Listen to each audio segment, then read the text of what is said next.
This is Hacker Public Radio episode 3054 for Thursday the 16th of April 2020. Today's show is entitled Coronavirus Thoughts and is part of the series Health and Healthcare. It is hosted by Ahuka and is about 18 minutes long and carries a clean flag. The summary is, where we are with this pandemic and how should we respond? This episode of HPR is brought to you by archive.org. Support universal access to all knowledge by heading over to archive.org/donate.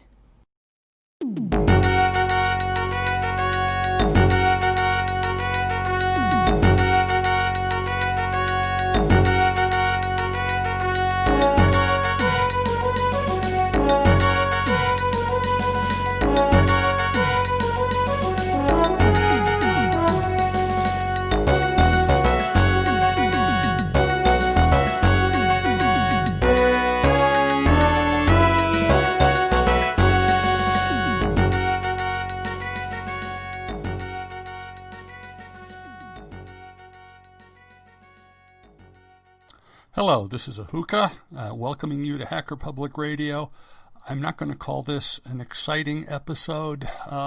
These times call for something a little different. But what I wanted to do was to put together some thoughts about where we are right now with this coronavirus, based on some of the reading that I've been doing. And, you know, I'm sitting at home maintaining a social distance, so got to do something. I'm going to make a disclaimer first, and I've pointed this out before. I am not a doctor. I am not a research scientist. At the moment, I'm retired. I was once a college professor teaching statistics and research methods. And I think this helps me in some way to interpret the information I receive. But when I want authoritative information, I look to real doctors, the Center for Disease Control, and qualified researchers. And if you want to know more about what I mean by qualified researchers, you might check out my series on interpreting studies. And there'll be links to that. That was 5 episodes I did for Hacker Public Radio that would take you through the whole thing from beginning to end. So links will be in the show notes for that. Now, with the preliminaries out of the way, what do we know? We know that this is a virus of a type called coronavirus, which makes it part of the family of viruses that include the common cold, SARS, and MERS. Now, what distinguishes this new virus, technically called SARS-CoV-2, now I usually just call it COVID-19 like most reports do. But what distinguishes it is that it is highly infectious and highly virulent. Now, highly infectious means it is easily passed from one person to another. Highly virulent means it can cause death easily. It has been compared in this respect to the 1918 flu pandemic, which we estimated infected about 500 million people worldwide. Now, that was about 1/3 of the population at that time. So that would be, if the same proportion holds true, that would be over 2 billion people in 2020. Now, the death toll was anywhere from 20 to 50 million people from this 1918 flu. And that may be a conservative estimate. I've seen estimates go as high as 100 million. Now, why don't we know a precise number? Well, assigning cause of death is not a precise science, and in many parts of the world, particularly in 1918, medical record keeping was not terribly good. That gives you an idea of what that could be.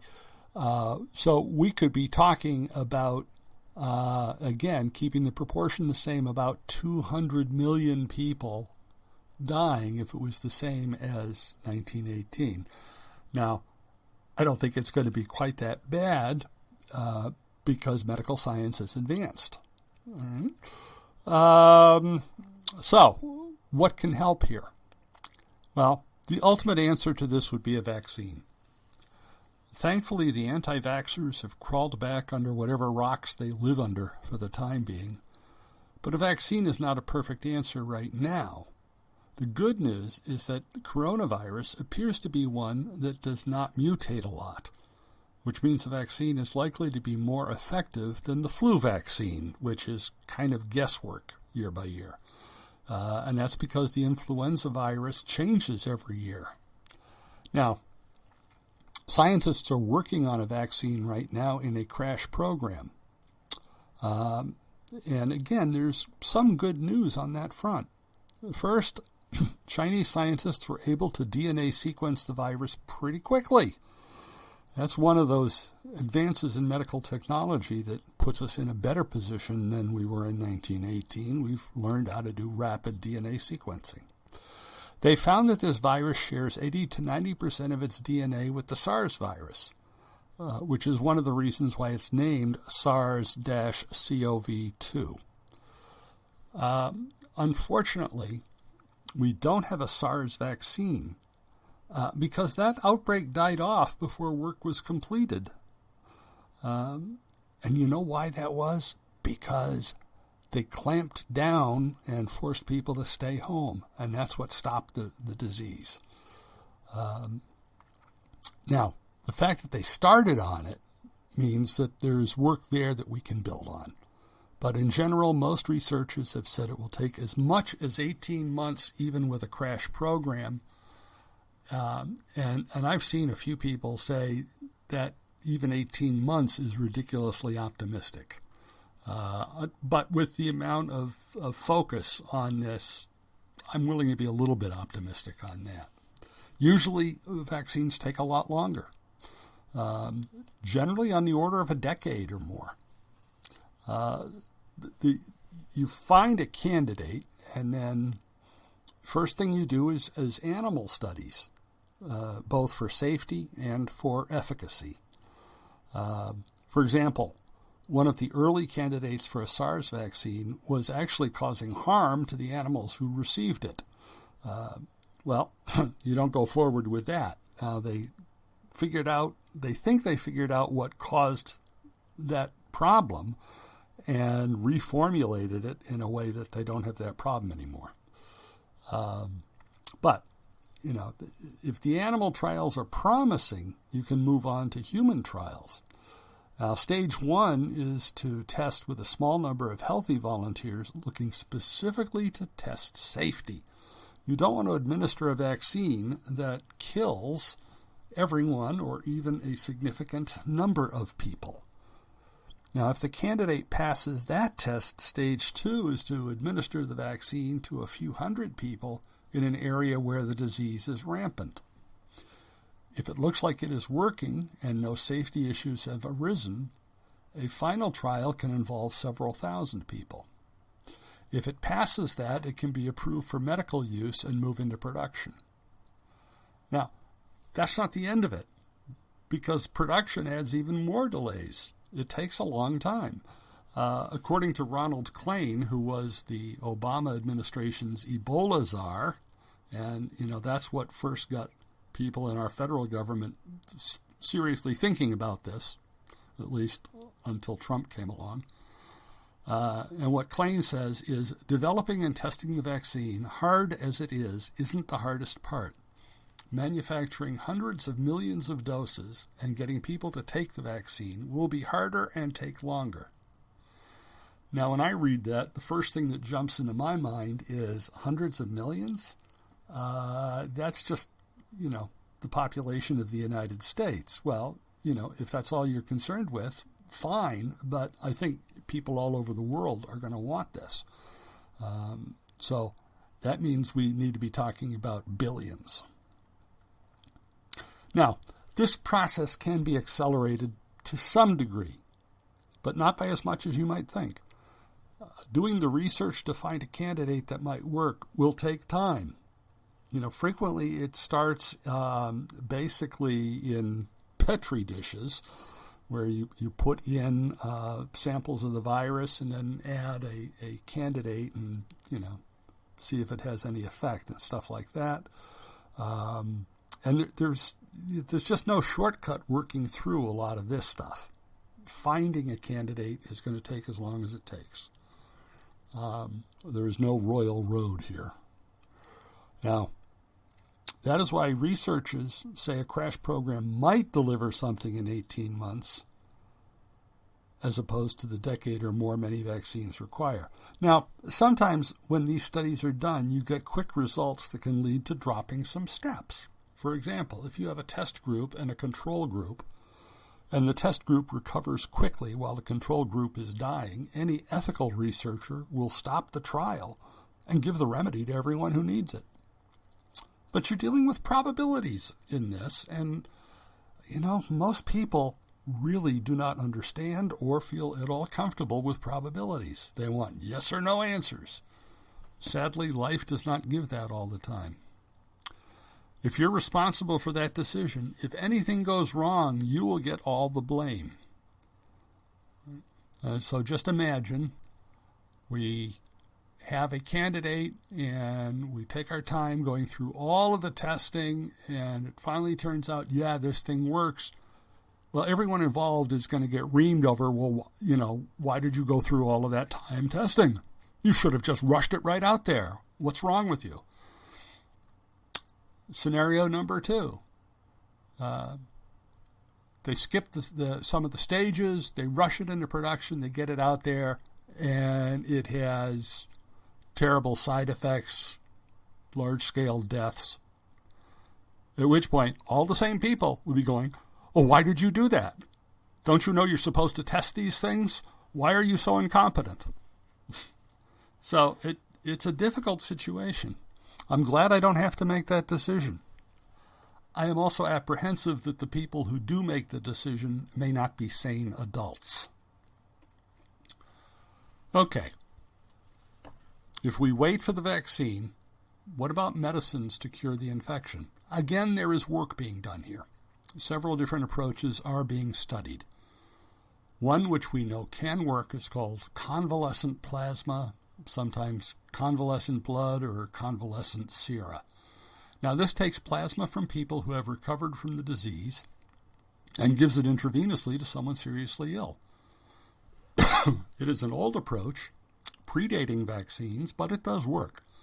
The transfusion of the plasma contains antibodies made by the person who recovered, and those antibodies can help someone with the disease. But the obvious problem is that it does not scale very well when new cases keep increasing. Other approaches are using drugs developed for different illnesses in the hope that they are sufficiently similar to COVID-19 that the medication would be effective. Now, this is good since those medications have already passed all of the safety tests, but we just don't know enough right now. Some reports have suggested HIV drugs can help. Other reports say, no, we don't see any sign of it. So this may bear fruit, but it may be a while yet. Now, there is a medicine promoted by Donald Trump called hydroxychloroquine, which has not been found effective in any good research and should not be counted on as a valid cure. There was basically some anecdotal stories coming out of China, and Trump seized on it. But he has no idea what he's doing. Now that brings us back to the things we know are effective at this point, which is preventing people from passing on the virus by social distancing, in other words, essentially quarantine, and massive testing. If people stay home and do not interact with other people, they cannot pass the disease along, and the outbreak will eventually die off. Now, this will work if done properly. To see this, I'll use an example I pulled from Steve Mirsky of the Scientific American podcast, which requires less than a minute of spreadsheet work, and it uses a reproduction factor R0, which is the average number of people who get infected by each person who has the virus. And the way this works is you do 10 rounds. You start with one person, and then how many people does that person infect, and how many people do those people infect? You go through 10 rounds of that. Now, if the R0 is 1.3, which means on average, each person who is infected will go on to infect 1.3 others. After 10 rounds of infection, you're only up to 14 people. But if the R0 is 2.5, which doesn't seem that much different from 1.3, after 10 rounds, you're up to 9,536 people. Now, that's a big difference. And it has a lot to do with the mathematics of exponential growth. Now, there are two primary factors affecting R0.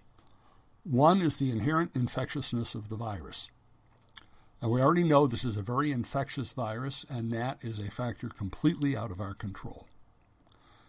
The other factor is how many people each person interacts with, and that is what we're trying to reduce through social distancing. Now, testing is still important, even at this stage, because it does several good things. Now, granted, we should have been doing massive testing 3 months ago. If we had a functioning government, we would have. Some places did. I think that, for instance, Germany has had a great response in all of this because they did so much testing early on.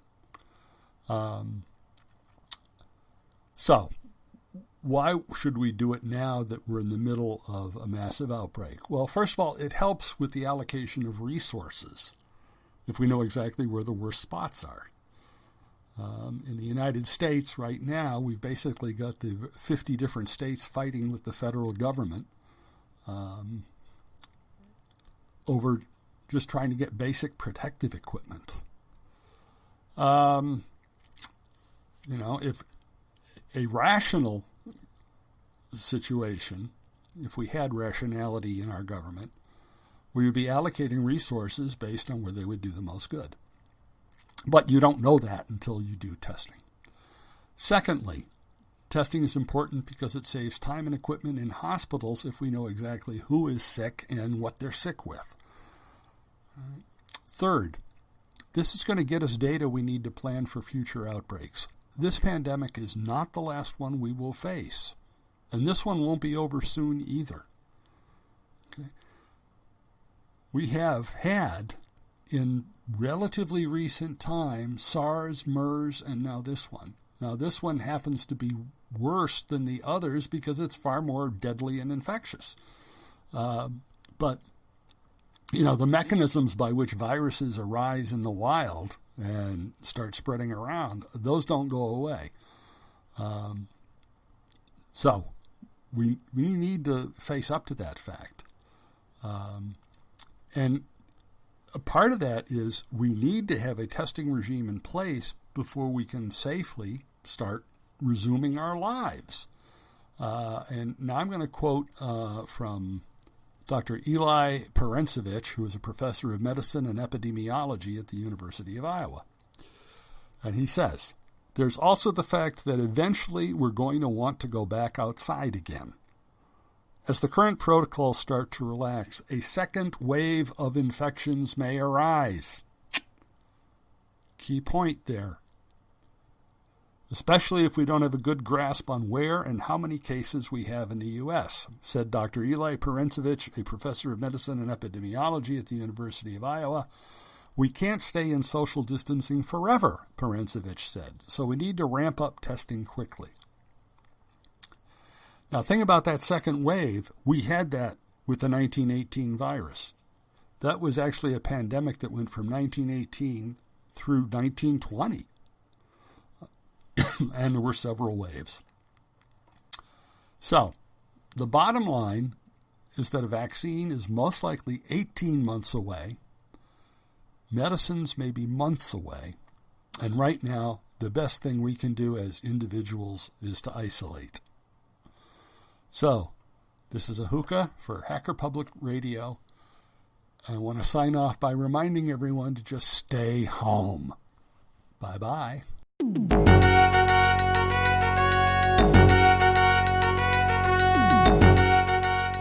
You've been listening to Hacker Public Radio at hackerpublicradio.org. We are a community podcast network that releases shows every weekday, Monday through Friday.